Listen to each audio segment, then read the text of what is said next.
Most welcome dear students, आप सभी लोगों का स्वागत है आपके अपने यूट्यूब चैनल डीजे सर पर। लोगों के अंदर ज्ञान की पूंगी बजाना, ना कि गानों का रिमिक्स बजाना। तो डियर स्टूडेंट्स, यदि ज़्यादा नंबर पाने की है इच्छा तो डीजे सर चैनल से जरूर लीजिएगा शिक्षा। चलिए स्टार्ट करते हैं आज के इस महत्वपूर्ण सेशन को। ये जो सेशन है वो बायोलॉजी के बच्चों के लिए बहुत ही मोस्ट इंपॉर्टेंट है, और क्लास 12 के बच्चे जो कि जीव विज्ञान से हैं, और बायोलॉजी का ये बहुत ही महत्वपूर्ण सेशन है क्योंकि इसमें टॉप जो मोस्ट इंपॉर्टेंट एमसीक्यू क्वेश्चन है उनको शामिल किया गया है। तो ये बहुविकल्पी प्रश्नों को आप लोग मत छोड़कर जाइएगा डिविजन्स। ये सभी के सभी जो प्रश्न जो शामिल किए गए हैं वो बहुत ही ज़्यादा मोस्ट इंपॉर्टेंट है, और निश्चित तौर पर ये पूछे जाने वाले प्रश्न हैं। देखिए डिविजन्स, पहला ही हम लोग का प्रश्न जो है बहुत ही मोस्ट इंपॉर्टेंट है। निभाग पाया जाता है। निभाग जो होता है डिविजन्स वो कहाँ पर पाया जाता है? दिया गया है परागकण में, बीजांड में, भ्रूणपोष में, उपयुक्त सभी में। तो डिविजन्स देखिए, यहाँ पर जो बात हो रही है हम लोगों की, यहाँ पर बीजांड के रूप में, तो यहाँ पर ये जो पाया जाता है वो परागकण में पाया जाता है। ठीक है, तो पहले प्रश्न का जो राइट आंसर हो जाएगा वो परागकण करेक्ट हो जाएगा। ठीक है ना, ये जो पहले प्रश्न का जो राइट आंसर होगा वो पहला करेक्ट हो जाएगा। चलिए बहुविकल्पी प्रश्नों की सीरीज में हम लोग बढ़ते हैं नेक्स्ट प्रश्न की ओर। देखिए दूसरा प्रश्न आप लोगों के क्या डिस्टेंस राष्ट्रीय, ये प्रश्न जो देखिए बहुत ही महत्वपूर्ण है ये भी प्रश्न, और ये प्रश्न आप लोग के अदर साइड के जो बच्चे हैं उनके लिए भी बहुत ही इंपॉर्टेंट रहता है, क्योंकि ये जो प्रश्न है ऑटोमेटिकली ये बहुत ही महत्वपूर्ण प्रश्न बन जाता है डिविजन्स। देखिए राष्ट्रीय वन्य जीव अधिनियम, देखिए ये जो भूगोल के बच्चे होंगे उनके लिए भी इम्पोर्टेंट होगा, और उसके साथ ही साथ जो क्लास 10th के बच्चे होंगे उनके लिए भी इम्पोर्टेंट होगा। राष्ट्रीय वन्य जीव अधिनियम पारित हुआ था, कब पारित हुआ था इसके बारे में हम लोग को बताना है। तो लिसंस देखिए, पहला जो ऑप्शन दिया गया 1972, 1974, 1976, 1978। देखिए राष्ट्रीय वन्य जीव अधिनियम जो था वो 1972 में पारित हुआ था। ठीक है, 1972 में। तो दूसरे प्रश्न का भी जो राइट आंसर हो जाएगा वो विकल्प नंबर जो पहला है वो करेक्ट हो जाएगा। ठीक है डिस्टेंस, और ये बहुत ही ज़्यादा इम्पोर्टेंट प्रश्न है, प्रश्न संख्या 2। चलिए बढ़ते हैं अब हम लोग इम्पोर्टेंट प्रश्नों की सीरीज में, अब वो प्रश्न संख्या 3 की ओर। देखिए क्या है, क्या पुरुष से संबंधित है। देखिए डिस्टेंस, यहाँ पर जो पहला तीसरा प्रश्न है क्या पुरुष से संबंधित है, तो देखिए यहाँ पर तीन बातें वो जो दिया गया है वो वैसेक्टोमी, ठीक है, गोलियां, या ट्यूबेक्टोमी। तो ये सभी जो है क्या पुरुष से संबंधित हैं, तो इनमें से हम लोग को बताना है। तो तीसरे प्रश्न का जो राइट आंसर हो जाएगा यहाँ पर जो उपयुक्त में से कोई नहीं, ये हो जाएगा राइट। वैसेक्टोमी, गोलियां, ट्यूबेक्टोमी जो है ये पुरुष से संबंधित नहीं है। तो उपयुक्त में से कोई नहीं जो होगा इस प्रश्न का राइट आंसर हो जाएगा। चलिए इंपॉर्टेंट प्रश्नों की सीरीज में बढ़ते हैं हम लोग अब क्वेश्चन नंबर 4 की ओर। देखिए ये प्रश्न जो बहुत ही मोस्ट इंपॉर्टेंट है, बहुत ही ज्यादा मोस्ट इंपॉर्टेंट है। क्या है, वंशागति की इकाई क्या है? वंशागति की इकाई क्या है?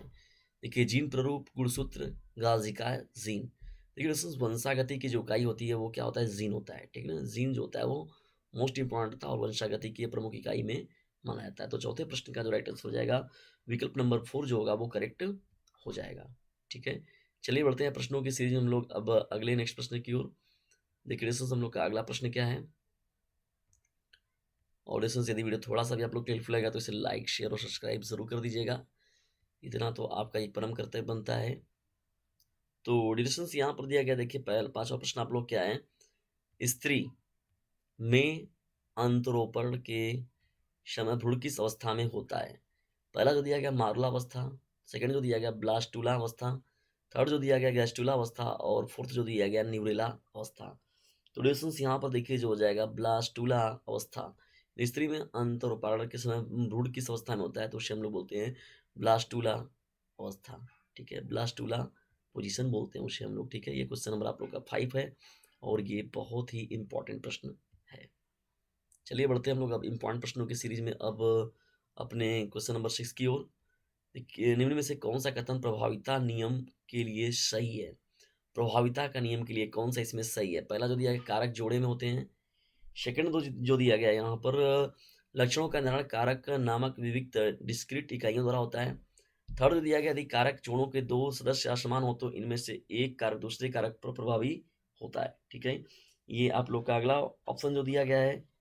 और यहाँ पर जो नेक्स्ट ऑप्शन की ओर हम लोग बढ़ते हैं, तो थर्ड जो दिया गया है तो ये हो जाएगा, यदि कारक जोड़ों के दो सदस्य असमान हो तो इनमें से एक कारक दूसरे कारक पर प्रभावी होता है। और चौथा दिया गया उपयुक्त सभी। तो लेकिन देखिए प्रभाविता के नियम में क्या होता है, ये सभी की सभी बातें जो हैं वो सत्य हो जाएंगी, यानी उपयुक्त सभी जो है वो इस प्रश्न का राइट आंसर हो जाएगा। ठीक है, तो राइट आंसर क्यों हो रहा है, क्योंकि यहाँ पर कारक जुड़े में होते हैं, ये बात भी सत्य है। और लक्षणों का निर्धारण जो होता है कारक नामक विविक्त डिस्क्रीट इकाइयों द्वारा होता है, यदि कारक जो होते हैं मतलब असमान हो तो इनमें से एक कारक दूसरे कारक प्रभावी होता है, तो ये उपयुक्त सभी जो होगा इस प्रश्न का राइट आंसर हो जाएगा, ठीक है? ये सभी के सभी जो हैं बातें, कथन जो है वो सही हैं। चलिए बढ़ते हैं हम लोग अब क्वेश्चन नंबर 7 की ओर। देखिए दोस्तों हम लोग का 7वां प्रश्न क्या है? ये प्रश्न भी बहुत ही महत्वपूर्ण है। बायोलॉजी का ये बहुत ही महत्वपूर्ण सेशन चल रहा है। 7वां प्रश्न क्या है? निम्नलिखित में से कौन पादपों के साथ सहजीवी संबंध स्थापित करते हैं? पादपों के साथ सहजीवी संबंध इनमें से कौन स्थापित करते हैं? आइए विकल्प की ओर बढ़ते हैं। यहाँ पर जो दिया गया है आप लोगों का राइजोबियम, माइकोराइजा, नास्टाक 1 और 2 दोनों। दोस्तों देखिए यहाँ पर पहला जो होगा इस प्रश्न का राइट आंसर हो जाएगा राइजोबियम। राइजोबियम जो होता है पादपों के साथ सहजीवी संबंध स्थापित करता है, ठीक है? तो 7वें प्रश्न का जो विकल्प नंबर पहला है वो क्या हो जाएगा? आपका राइट हो जाएगा। नेक्स्ट प्रश्न की ओर बढ़ते हैं। देखिए 8वां हम लोग का प्रश्न क्या है? कौन सा एंजाइम, देखिए डीएनए की बात हो रही है यहाँ पर, डीऑक्सी राइबोज न्यूक्लिक एसिड इसको हम लोग बोलते हैं ना। कौन सा एंजाइम डीएनए को विशिष्ट जगह पर काटने के लिए जाना जाता है? डीएनए कौन सा एंजाइम डीएनए को विशिष्ट जगह पर काटने के लिए जाना जाता है? ये जो प्रश्न, ये प्रश्न संख्या 8 जो दिया गया है, देखिए यहाँ विकल्प नंबर 1 जो दिया गया है क्या है यहाँ पर? विकल्प नंबर 1 जो दिया गया है एक्सोन्यूक्लियेज, एंडोन्यूक्लियेज, पॉलीमरेज, ये सभी। तो देखिए एंजाइम जो होता है डिस्टेंस उसका नाम है एंडोन्यूक्लियेज। देखिए ये एंडोन्यूक्लियेज नाम का जो एंजाइम होता है वही क्या होता है डीएनए को विशिष्ट जगह पर काटने के लिए जाना जाता है। तो 8वें प्रश्न का जो राइट आंसर हो जाएगा विकल्प नंबर 2 करेक्ट हो जाएगा, ठीक है? ये भी प्रश्न जो होता है डिस्टेंस बहुत ही इंपॉर्टेंट प्रश्नों में एक है। चलिए जीव विज्ञान के महत्वपूर्ण प्रश्नों की सीरीज में हम लोग बढ़ते हैं डिस्टेंस यहाँ पर नेक्स्ट प्रश्न की ओर। देखिए प्रश्न बहुत ही महत्वपूर्ण है, प्रश्न संख्या 9 भी आप लोगों का और पूछा जाने वाला प्रश्न है डिस्टेंस। और आगे बढ़ने से पहले डिस्टेंस यदि वीडियो थोड़ा सा भी आप लोग को हेल्पफुल लग रहा है तो इसे अपने क्लासमेट पर शेयर जरूर कर दीजिएगा। और चैनल पर नए तो चैनल को सब्सक्राइब जरूर कर लीजिएगा कि ये चैनल बहुत ही ज़्यादा हेल्पफुल होगा आप लोग के लिए। चलिए बढ़ते हैं हम लोग 9वें प्रश्न की ओर। देखिए एंड्रोजन्स स्रावित होता है, एंड्रोजन्स स्रावित होता है, ये हम लोग का 9वां प्रश्न हो जाएगा। जो दिया गया है लेडिंग कोशिकाओं द्वारा, सर्टोली कोशिकाओं द्वारा, स्पर्मेटियस द्वारा उपयुक्त में से कोई नहीं। तो लिसंस देखिए यहाँ पर जो हो जाएगा वो लेडिंग कोशिकाओं द्वारा जो होता है वो एंड्रोजन्स स्रावित होता है, ठीक है? तो दिया गया जो 9वां प्रश्न था इसका राइट आंसर जो हो जाएगा विकल्प नंबर 1 करेक्ट हो जाएगा, लेडिंग कोशिकाओं द्वारा, ठीक है? चलिए बढ़ते हैं हम लोग नेक्स्ट प्रश्न की ओर। यहाँ पर क्वेश्चन नंबर देखिए 10 क्या है आप लोगों का? ये भी बहुत ही महत्वपूर्ण प्रश्न है। क्वेश्चन नंबर 10, कौन सा आनुवंशिक विकार 21वें क्रोमोसोम की त्रिसूत्रता के कारण होता है? कौन सा आनुवंशिक विकार जो 21वें क्रोमोसोम की त्रिसूत्रता के कारण होता है? Klinefelter syndrome, Turner syndrome, Down syndrome, thalassemia, thalassemia. तो ये देखिए 4 दिया गया है, Klinefelter syndrome, Turner syndrome, Down syndrome, thalassemia. तो लिसंस यहाँ पर जो दिया गया है जो विकल्प नंबर ग हो जाएगा वो करेक्ट हो जाएगा, डाउन सिंड्रोम। तो आनुवंशिक विकार जो 21 क्रोमोसोम की त्रिसूत्रा के कारण होता है तो ये डाउन सिंड्रोम आनुवंशिक विकार के कारण ऐसा होता है। 10वें प्रश्न का जो राइट आंसर हो जाएगा वो विकल्प नंबर 3 करेक्ट हो जाएगा। चलिए बढ़ते हैं नेक्स्ट प्रश्नों की सीरीज में हम लोग और देखते हैं यहाँ प्रश्न संख्या 11 को हम लोग। बहुत ही महत्वपूर्ण ये प्रश्न है डिस्टेंस और देखते ही देखते हम लोग अपने अंतिम प्रश्न की ओर हम लोग आ गए हैं। देखिए निम्नलिखित में से किस रोग की पुष्टि विडाल परीक्षण द्वारा होती है? विडाल परीक्षण के द्वारा जो देखा जाए तो यहाँ पर देखिए दिखा है टाइफाइड, मलेरिया, अतिसार, फाइलेरिया।